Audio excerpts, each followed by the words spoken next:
Football is often a game that works in cycles, whether it's a period of dominance from a club like we've seen with Manchester City in recent times, or whether it's a style of play that influences the landscape of tactical decisions. Going back to the 80s and 90s, this was much more varied, with each country having its own tactical style and a tailor-made way of playing the game. This was most evident when an international tournament came around, and each country would play their own style. For example, the Italians would play their steely defensive system, and the Dutch would play their total football style. Now this was largely down to a lot of players applying their trade in their home nations, with not as much football and migration and players transferring between leagues as we see today. And fast forward to the 2000s and 2010s, and football and migration had only grown, with clubs having a much more diverse set of players with lots of different football and ideologies and different football and styles intertwining to make up a squad. This arguably created what I think could be suggested as one of the most engrossing and entertaining periods in football history. Every game and every league was in the spotlight, and players from around the world, no matter how good they were perceived to be, were creating cinematic moments and showcasing just why we call football the beautiful game. Sitting down to watch Match of the Day was always an occasion. The Goal of the Month nominations were a joy to behold, and open up social media and you could be sat for hours looking at all the best moments from football around the globe. Yet fast forward to the present day and all of that seems to have disappeared, and the question is why? Why have we lost all of the moments and excitement that make football football? Well, one of the most obvious reasons for this, and the topic which has been at the forefront of debates across the football space, is the emergence of robotic system players who are programmed by tactical managers to play a specific role with specific rules about what they can do, and all spontaneity and football instinct is harnessed. And it is these tactical managers who appear to be some of the most influential architects of the downfall of football, with managers such as Pep Guardiola, who despite his obvious greatness and place in football and royalty, has been one of the catalysts for the disgruntlement and frustration around the state of modern football, popularising a system which focuses on control of the game, possession and suffocating the opposition until a gap opens up, has one that, despite being successful, has often caused football to look a bit more one-dimensional, slow-paced and often genuinely boring, as well as it has seeped across the globe into different managers' tactical ideologies. It is rare in any form of football to see something that challenges this ideology. However, when we do, the support that looms from football fans, whether they have an affiliation or not, is overwhelming, and it proves that fans are in as need of an injection of life into football as the game is itself. Let's take a recent example from Euro 2024, and one of the nations who has captivated the fans most is Minnows Georgia, who this summer found themselves in their first ever international tournament. And not only that, but they ended up reaching the round of 16, eventually being knocked out by the winners, Spain. It hasn't only been their underdog story which has garnered the support of football fans, but in fact it's also been the style of play,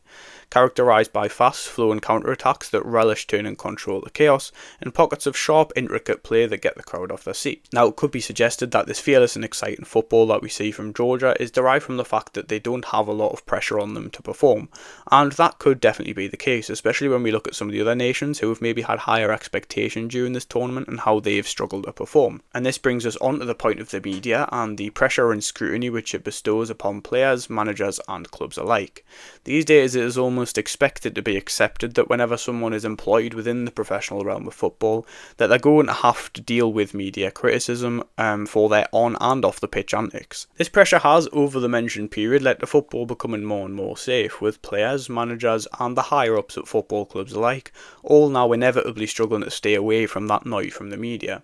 And as much as I agree that people who go into football do need to have a level of understanding that the media is going to be around and they're going to have to cope with that scrutiny, it seems that we now have reached a stage where it's beginning to genuinely affect the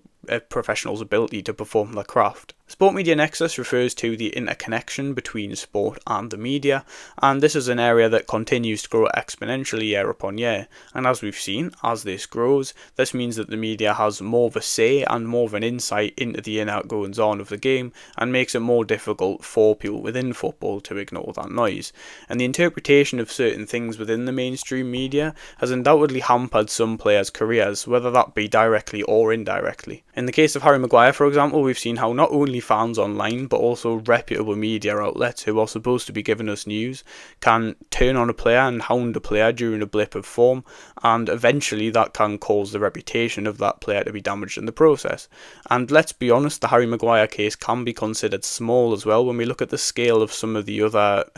examples of this happening within the media and within football. Let's take Neymar, who's possibly the highest calibre example of this in football, and let's be honest, he can't be deemed faultless in this situation.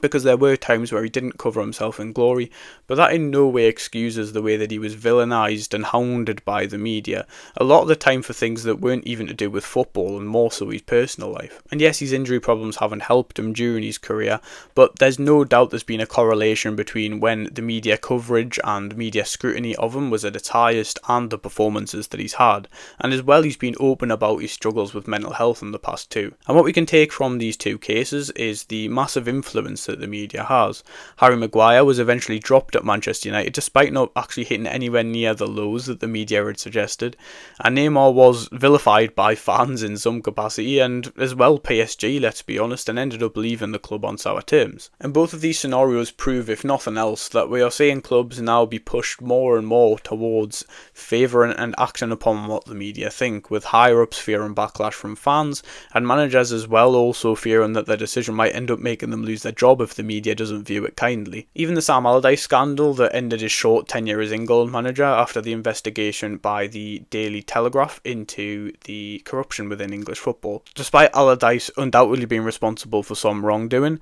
in principle he agreed to be part of a hypothetical deal that would see him pocket £400,000 to represent a Far East organisation based around third-party player ownership.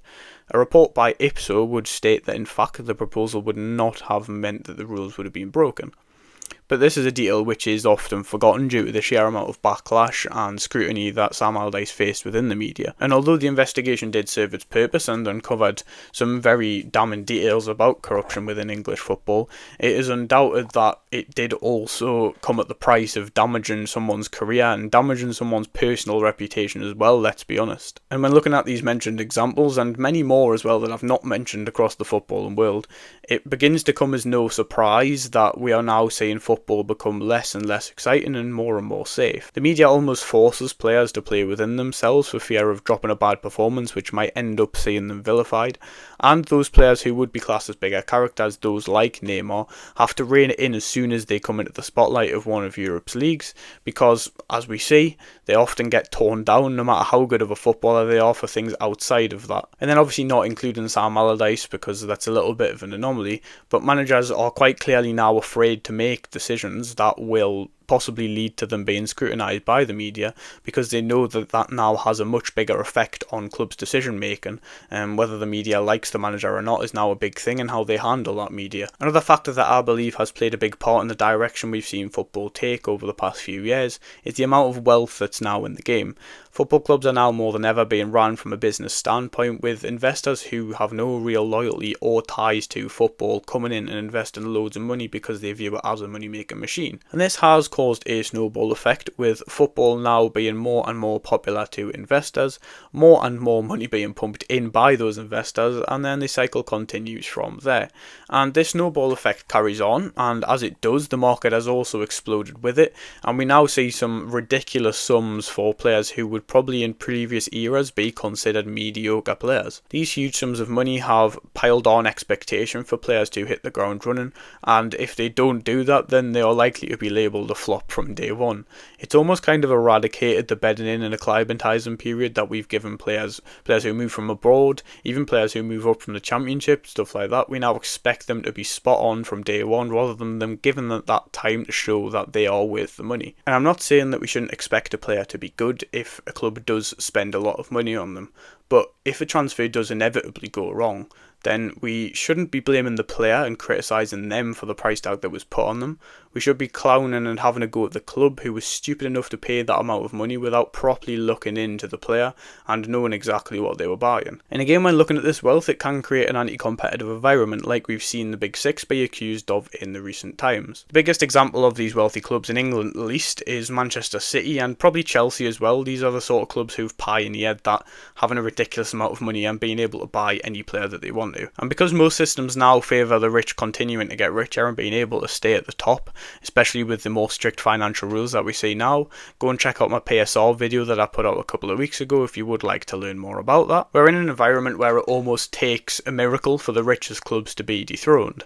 And now, for a fan, the idea of their club being able to have a really good season and end up winning something is further and further away than ever. And to wrap up the video, let's talk a little bit about what I think could possibly be the most potent reason that we've seen some problems within football in recent years, and that's the modernisation of the game.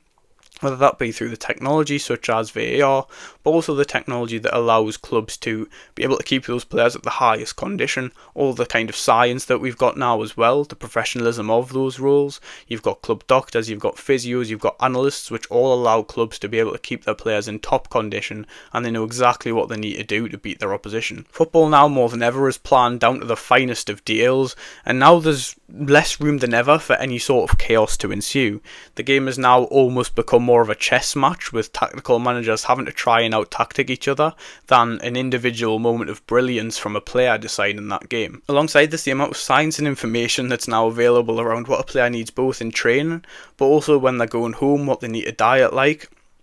means that there's a lot less room between the highest level of footballer and the rest of the game, and that gap has drastically closed in recent years. This has meant that there isn't as much differentiating factors between players, and it's led to there being a much more standardised and inevitably less exciting product as a result, as there's less jeopardy of someone being able to change the game with a moment of brilliance like we've seen in the past. Another reason for this decrease in differentiation between players comes down to the modern coaches and the way that they almost now try and mould young players into the system that the club wants to play. We've seen it with Man City's youth system. A lot of their teams play exactly the same way, and obviously it is successful, but it almost kind of takes the individualism out of a young player. We see that now.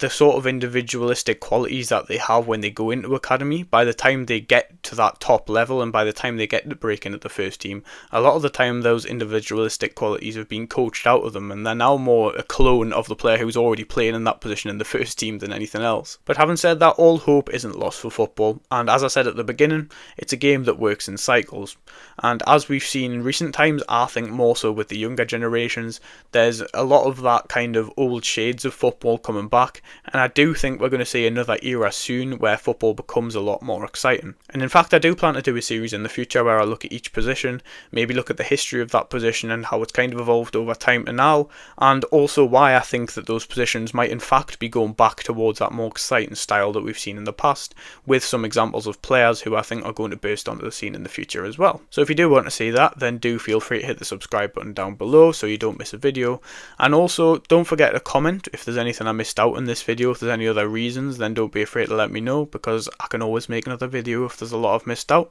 But thank you very much for watching, and I'll see you in the next one.